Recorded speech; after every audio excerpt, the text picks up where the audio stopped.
देश का सबसे बड़ा सूबा उत्तर प्रदेश, राजधानी लखनऊ, चारों ओर नीले झंडे, सड़कों पर लोगों का अंबार और जुबा पर एक ही नारा, बीएसपी की क्या पहचान, नीला झंडा, हाथी निशान।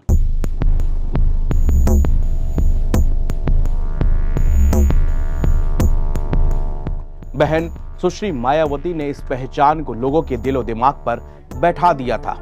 दुनिया मायावती को दलितों का मसीहा कहकर संबोधित करती थी, मगर उनकी कहानी संघर्ष, त्याग, अथक परिश्रम और सख्त राजनेता के इर्द गिर्द घूमती है। नमस्कार, मेरा परिचय विनीत त्रिपाठी और आप नवभारत टाइम्स देख रहे हैं। आज हम आपको मायावती के जीवन के हर छोटी बड़ी घटनाओं से रूबरू कराएंगे, साथ ही उन घटनाओं से भी जिसने मायावती के जीवन को पूरी तरह से बदल दिया। साल 1977 दिल्ली के एक सरकारी क्वार्टर में काशीराम ने एक युवा शिक्षिका से कहा कि मैं तुम्हें इतना बड़ा नेता बनाऊंगा कि एक दिन कलेक्टर तुम्हारे सामने फाइल लेकर खड़े होंगे। उनकी यह भविष्यवाणी सही साबित हुई, लेकिन हालात बदल गए और अब पार्टी हाशिए पर है। 2007 में 206 सीटें और पूर्ण बहुमत, 2024 में 0 सीटें, वोट शेयर 9.32% पर आकर सिमट गया। जो पार्टी कभी दिल्ली के तख्त की दावेदार थी, उसका ग्राफ अब सिंगल डिजिट पर सिमट गया था। क्या उत्तर प्रदेश में हाथी की चाल थम गई या ये किसी बड़े तूफान से पहले की शांति है?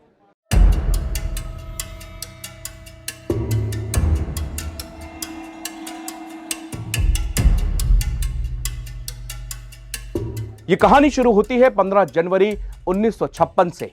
दिल्ली के एक साधारण दलित परिवार में मायावती का जन्म हुआ।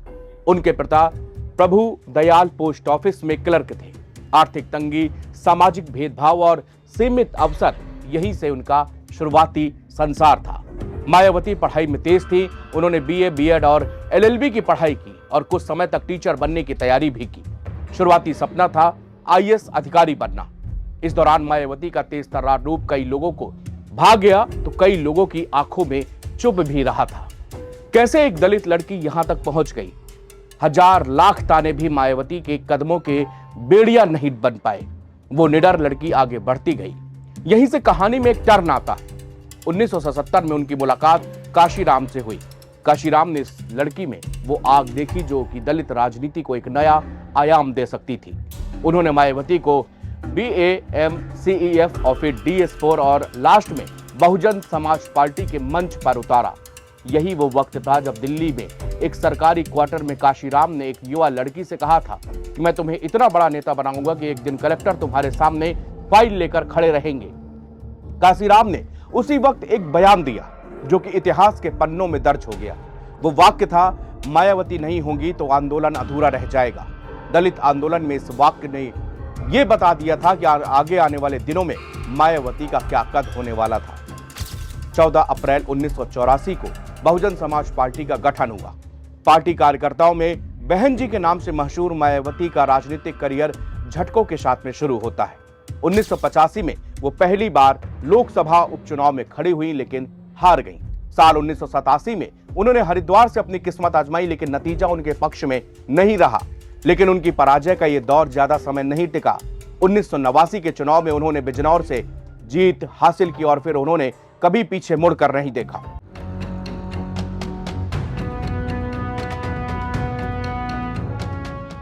1993 में उत्तर प्रदेश में सपा और बसपा का गठबंधन हुआ और मायावती पहली बार 1995 में उत्तर प्रदेश की पहली दलित मुख्यमंत्री बनी।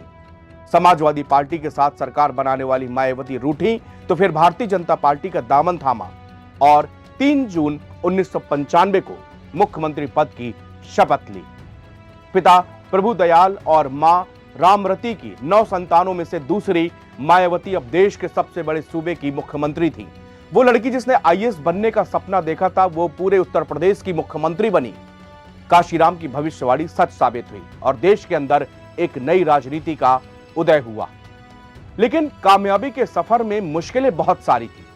1995 में उत्तर प्रदेश की मुख्यमंत्री की कमान संभालने के बाद मायावती पर सिद्धांत विहीन राजनीति का आरोप लगा, इसलिए कि उन्होंने भारतीय जनता पार्टी के साथ में समझौता किया था, जिसको सवर्णों की पार्टी का टैग दिया गया।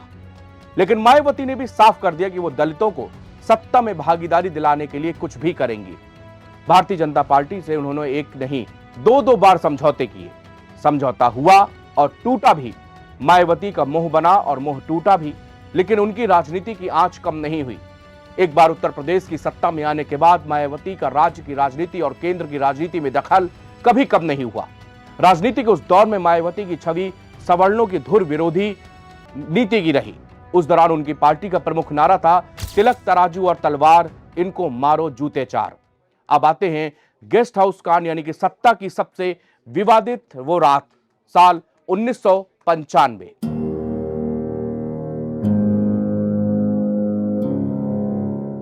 उस दिन कुछ ऐसा हुआ था जिसने न केवल भारतीय राजनीति का बदरंग चेहरा दिखाया, बल्कि मायावती और मुलायम के बीच वो खाई बनाई जिसने लंबा अरसा भी नहीं भर सका।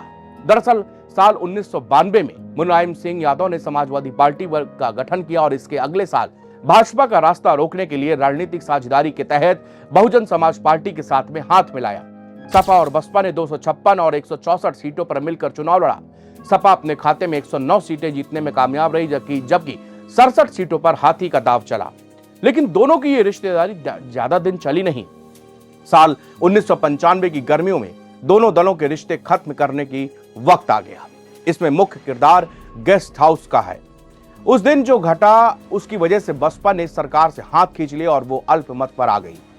भाजपा मायावती के लिए सहारा बनकर आई और कुछ ही दिनों में तत्कालीन राज्यपाल मोतीलाल वोहरा को वो चिट्ठी सौंप दी गई कि अगर भाजपा सरकार बनाने का दावा पेश करती है तो भाजपा उनके साथ है।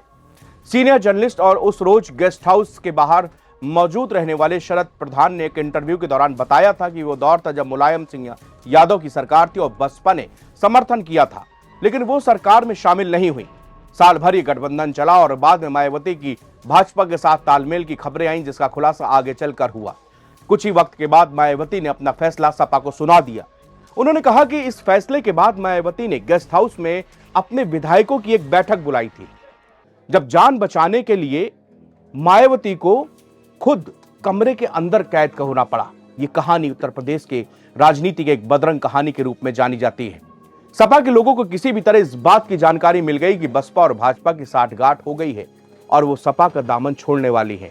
जानकारी मिलने के बाद बड़ी संख्या में सपा के लोग गेस्ट हाउस के बाहर जुट गए और कुछ ही देर में गेस्ट हाउस के भीतर के कमरों में जहां बैठक चल रही थी वहां मौजूद बसपा के लोगों को मारना पीटना शुरू कर दिया। तभी मायावती जल्दी से आकर एक कमरे में छिपी और अंदर से कमरे को बंद कर लिया। उनके साथ 2 लोग और भी थे।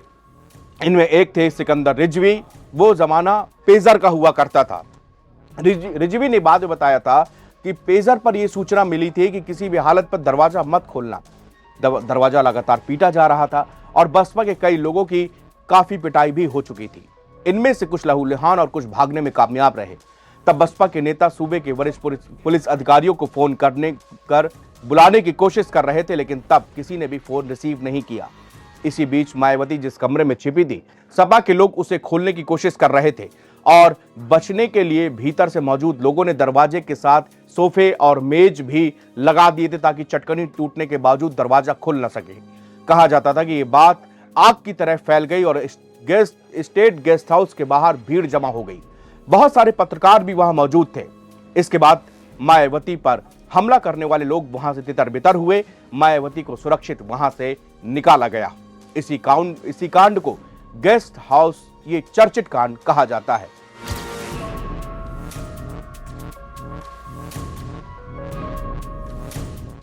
मायावती का एक और किस्सा जो हर जुबान पर था, वो कितनी जिद्दी मिजाजी थी।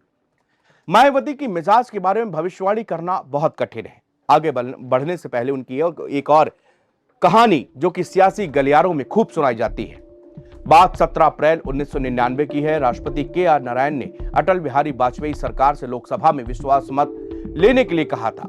सरकार इसके लिए आश्वस्त भी थी क्योंकि चौटाला एनडीए खेमे में वापस आने का ऐलान कर चुके थे और मायावती की तरफ से भी संकेत आए थे कि उनकी पार्टी मतदान में भाग नहीं लेगी। उस दिन संसद भवन के पोर्टिको में जब अटल बिहारी वाजपेयी अपनी कार में बैठ रहे थे तो पीछे आ रही मायावती ने चिल्लाकर कहा था, आपको चिंता करने की जरूरत नहीं है। मतदान से कुछ समय पहले संसदीय कार्य मंत्री कुमार मंगलम ने बहुजन समाज पार्टी के सांसदों से बात कर कहा कि अगर आपने सहयोग किया तो शाम तक मायावती उत्तर प्रदेश के मुख्यमंत्री हो सकती हैं। सरकार के खेमे में बढ़ती गतिविधियों को देखकर शरद पवार मायावती के पास पहुंचे। मायावती ने उनसे सीधा सवाल किया कि अगर हम सरकार के खिलाफ वोट करेंगे तो क्या सरकार गिर जाएगी? पवार ने जवाब दिया कि हां। जब बहस के बाद वोटिंग का वक्त आया तो पूरे सदन में सन्नाटा छाया हुआ था। मायावती आरिफ मोहम्मद खां और अकबर अहमद डंपी की तरफ देखकर गर्जी और बोली कि लाल बटन दबाओ। ये उस जमाने की सबसे बड़ी राजनीतिक कलाबाजी थी। जब इलेक्ट्रॉनिक वोटिंग मशीन का परिणाम फ्लैश हुआ तो वाजपेयी सरकार विश्वास मत खो चुकी थी। मायावती को इस तरह के बड़े फैसले लेने से कभी परहेज नहीं रहा। मायावती ने राजनीति में किस तरह से अपने आप को रिफॉर्म किया, सोशल इंजीनियरिंग का प्रयोग किया और वो जान गई थी कि केवल दलित राजनीति के बलबूते वो सत्ता तक काबिज नहीं हो सकती। काशीराम के सक्रिय राजनीति से अलग होने के बाद रणनीति बनाने के मामले में भी मायावती अकेले पड़ गई। गाहे बगाहे जीते हुए पार्टी विधायकों के टूटकर विरोधी खेमे में जाने से भी मायावती को काफी नुकसान हुआ। 3 बार मुख्यमंत्री बनी मायावती का कार्यकाल 1.5 साल का भी नहीं रहा था। ऊपर से भ्रष्टाचार और पार्टी चंदा के नाम पर अपने विधायकों से पैसा उगाही जैसे आरोपों से मायावती का ग्राफ तेजी से नीचे गिरा। साल 2002 के विधानसभा चुनाव में मायावती ने भांप लिया कि सिर्फ दलितों की राजनीति के बल पर वो सत्ता का स्वाद ज्यादा दिनों तक नहीं चख सकती। उस साल उन्होंने सवर्णों को रिझाने की कोशिश की और नारा दिया, हाथी नहीं गणेश हैं, ब्रह्मा विष्णु महेश हैं। बीजेपी के साथ तालमेल किया और सरकार बनाने में सफल रही। लेकिन 3 मई 2002 से 29 अगस्त 2003 तक सत्ता में रहने के बाद उत्तर प्रदेश की राजनीति पर फिर भूचाल आया। मायावती की सरकार गिरी, राष्ट्रपति शासन लगा, कल्याण सिंह मुख्यमंत्री बने, लेकिन फिर विधायकों की संख्या में बाजी मारी मुलायम सिंह ने और सरकार बनी। पद छोड़ने के बाद मायावती के खिलाफ आरोपों का पिटारा खुला। भ्रष्टाचार के मामले में उनके घर पे छापे पड़े, संपत्ति की जांच शुरू हुई और ताज कॉरिडोर मामले में सुप्रीम कोर्ट ने जांच के आदेश दिए। पार्टी के विधायक टूटकर समाजवादी पार्टी की तरफ चले गए। मायावती का ग्राफ नीचे गिरा, लेकिन मायावती हारी नहीं और अपना कैडर मजबूत करती रही। लगातार कार्यकर्ताओं से मिलना, जनसंपर्क उनका यूं ही चलता रहा। अब साल 2007 विधानसभा चुनाव आता है। मायावती ने सवर्णों को लेकर चलने वाली रणनीति को और विस्तार दिया। वो खुलकर सवर्णों के साथ आई और रैली की और बड़ी संख्या में उन्हें टिकट दिया और फिर उसके बाद नतीजे सामने भी आए। 2007 के उत्तर प्रदेश विधानसभा चुनाव में बहुजन समाज पार्टी बीएसपी ने ऐतिहासिक जीत दर्ज करते हुए पूर्ण बहुमत हासिल किया था। मायावती की सोशल इंजीनियरिंग दलित ब्राह्मण गठबंधन के कारण बसपा ने कुल 206 सीटें जीती थी। बसपा के टिकट पर 51 ब्राह्मण उम्मीदवार चुनाव जीतकर विधानसभा पहुंचे थे। इस चुनाव में मायावती ने कुल 86 ब्राह्मणों को टिकट दिया था। बसपा ने कुल विधायकों में से 62 दलित समाज से थे, अन्य पिछड़े वर्ग से 51 विधायक जीतकर आए। बसपा के 29 मुस्लिम उम्मीदवारों ने जीत दर्ज की थी। इसके अलावा बसपा के टिकट पर 18 क्षत्रिय विधायक भी निर्वाचित हुए थे। यह पहली बार था जब किसी पार्टी ने दलित ब्राह्मण मुस्लिम के रेनबो कोलिएशन यानी कि इंद्रधनुषी गठबंधन के जरिए उत्तर प्रदेश में अपने दम पर सरकार बनाई थी।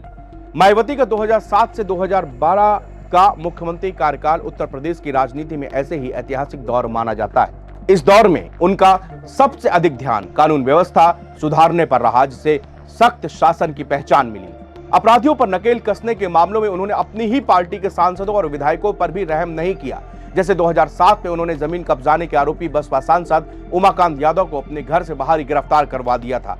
उन्होंने दागी मंत्रियों को और विधायकों को जैसे आनंद सेन यादव और गुड्डू पंडित को अपराधों के नाम पर आने पर पद से बर्खास्त कर जेल भिजवाया, जिससे अपराधियों के बीच में एक कड़ा संदेश भी दिया गया।